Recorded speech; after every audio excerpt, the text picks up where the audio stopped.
Kia ora koutou. The dairy industry have been very busy in the media lately. Today we'll be analysing the recent media storm powered by DairyNZ. So where do we begin? The dairy industry have a story in the newspaper, on the radio or on TV every day it seems. This is because DairyNZ have struck a deal with NZME, who own the New Zealand Herald and News Talk ZB, among others.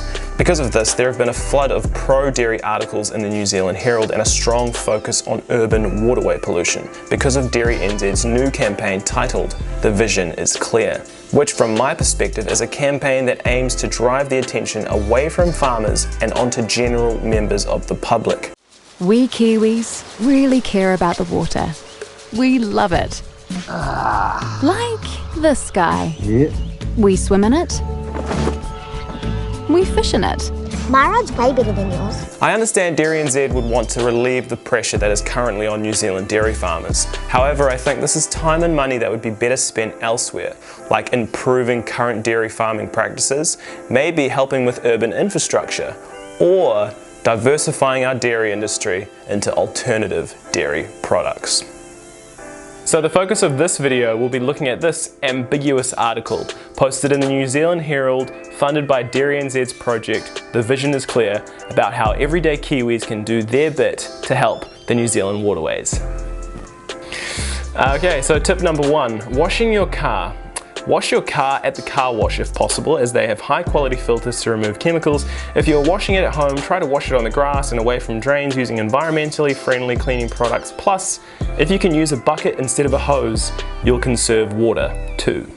If you like to wash your car, I agree with this tip in principle. I don't really bother with mine, it's a waste of time and money. Anyway, an article came out recently highlighting some popular swimming spots in the Bay of Plenty that have recently become contaminated. I decided to check Google Maps to see what the landscape was like. So I jumped on Google Maps, I was looking at Kennedy Bay. This is one of the contaminated sites. It's surrounded by dairy farms, and look at this! Look at this! I just chanced upon this, an actual cow in an actual waterway. DairyNZ are trying to convince us to keep our cleaning products out of waterways, but they can't even keep their cows out of waterways. So what's going on here? Have I simply chanced upon a waterway that is in the 2.8% of waterways that are not fenced? It is also possible that this Google Maps image is old. So DairyNZ say the majority of New Zealand waterways are fenced. However, they are very strict in their criteria for what they consider a waterway. It must be permanently flowing, be more than 1 metre wide and more than 30 centimetres deep. However, we have scientific evidence to show that the majority of contaminants are coming from smaller waterways that do not meet DairyNZ standards for fencing. From this image, I'd say it could be argued that the majority of the stream is less than 1 metre wide, but how does that fit any type of criteria? Following the waterway higher also shows that it only joins the main river when flows are high, excluding it further from the DairyNZ criteria. However, you can see this nearby drain which is filled with green sludge, which will wash into the main waterway when it rains. And in terms of the dairy industry trying to convince us to save water, which I agree with in principle, but please, let's get some perspective here. About 1.5 years ago, agricultural economist Peter Fraser and farm consultant Dr. Alison Dews, I'm not sure if I'm saying her name right, crunched the numbers, DairyNZ figures in comparison to the average water use of a New Zealander. And they came to the staggering conclusion that the New Zealand dairy industry uses the equivalent water of 58.2 million people. New Zealand's current population is 4.7 million people. So one average person will use 227 litres of water per day. If we times that by 58.2 million, we get 13,211,400,000 litres of water per day. To put this into perspective, that means the dairy industry could fill 5,284 Olympic swimming pools every day. It's ridiculous. I mean, no wonder they want us to save water, it's because they want to use it all. Tip number 2, clean out drains before it rains. If you see a drain or gutter in your street that's blocked with rubbish and debris, do your bit by clearing it out, especially if there's rain on the way. You see, stormwater isn't always treated, so rubbish that goes into our drains could end up in our creeks, rivers, lakes and oceans. It's not what you would call a picturesque view. In Invercargill's estuary, even worse when you take a closer look. Fish and Game put it down to intensive dairy farming, saying the runoff from farms into rivers isn't managed to an acceptable standard. Hey DairyNZ, you know what else isn't treated? The urine and feces and fertilizer that run off of our farms and into our waterways. Did you know that? And how much waste does one cow produce? On average, it's equivalent to 14 humans. That's a shitload of shit. If you want to clean out drains, then hey, that's great. I'm sure it does have some benefits, but let's keep some perspective. I think that's going to be the key word of this video. Perspective. Rule number 3. You see that new Aladdin movie's coming out anyway. Tip number 3. Pick up 3 pieces for our beaches. Every time you go to the beach, river or lake, take a recycled bag or bucket with you and aim to pick up at least 3 pieces of rubbish, and ideally many more than 3. It's a really easy way everyone can do their bit to be a tidy Kiwi, and it stops rubbish ending up in our waterways. Yep. Okay, so this is a great tip. I agree in principle, and I pick up other people's rubbish all the time. But why promote the ambulance at the bottom of the cliff type of approach? The key to this problem is creating a society that produces less waste. One of the reasons why we need to produce less waste is because it is estimated that less than 40% of beverage containers in New Zealand are actually recycled. So what's driving up the waste in New Zealand? Well, we buy too much shit. We used to sell a lot of our plastic to China. They don't want it anymore. I don't blame them. We introduced the soft plastic recycling initiative and they've become overloaded and it's been terminated. We have a serious problem. So again, let's get some perspective. You and I, the consumers, we need to make more conscious decisions about our purchases. Avoid plastic wherever possible, or if you can, never buy plastic.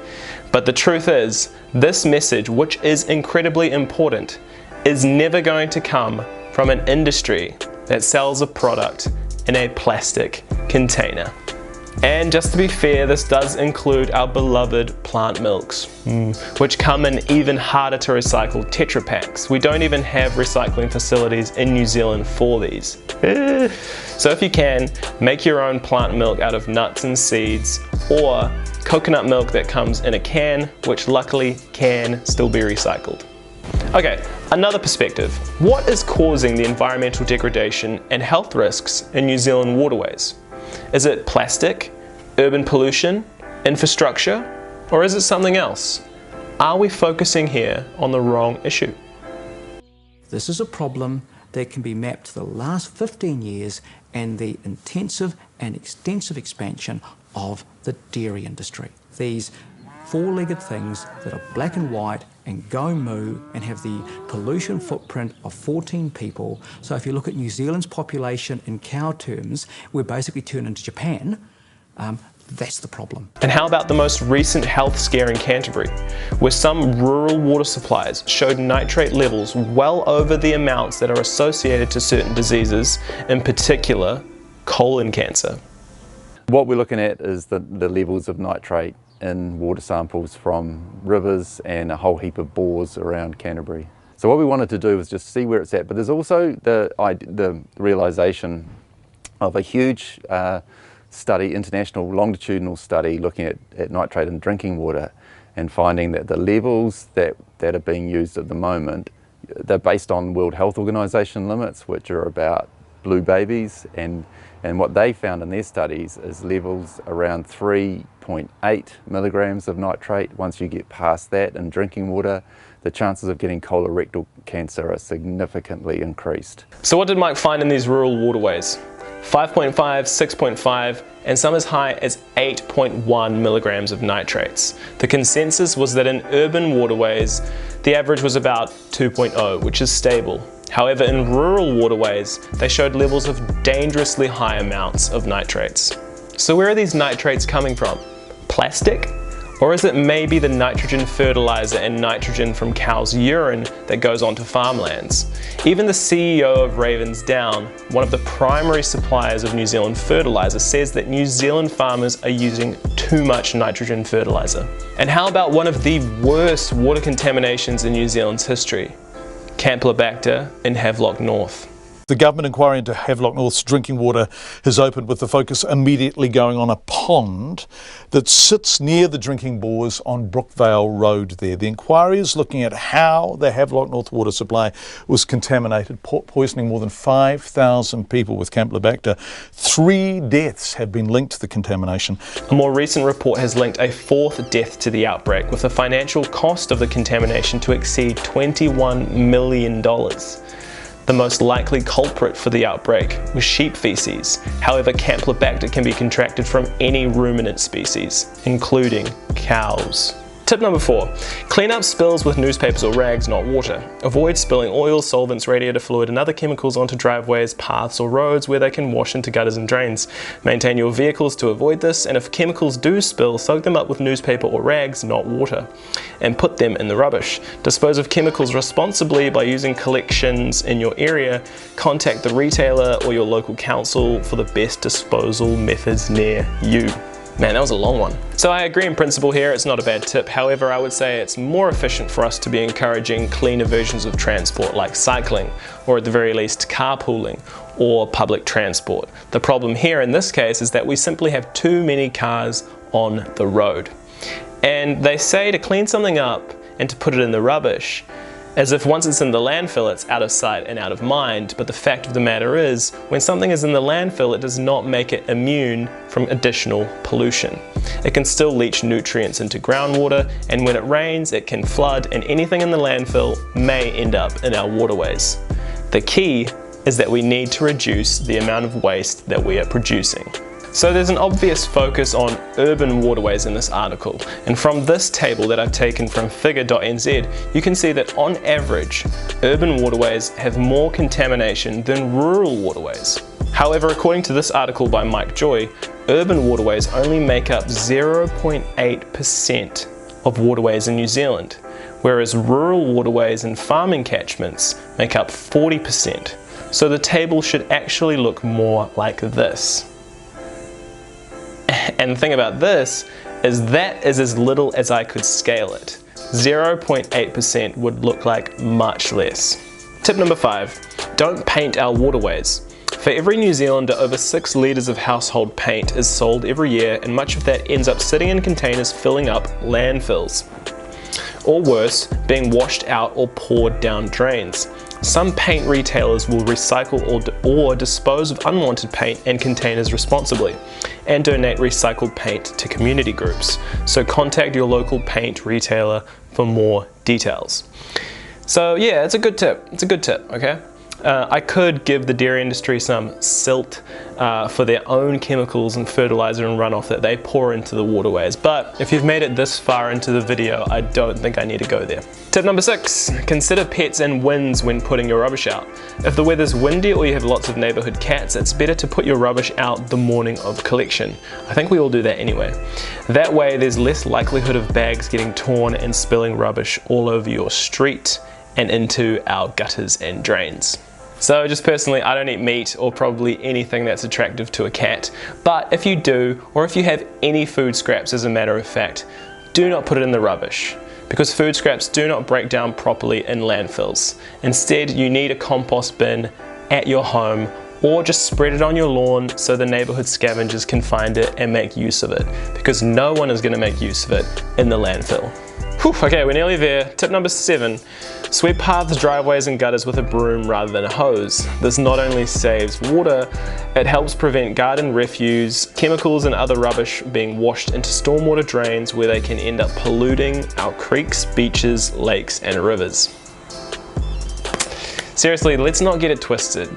Nitrogen fertilizer, phosphate, farm runoff, nitrogen leaching is the primary causes of water pollution in New Zealand. Let's not get it twisted, okay?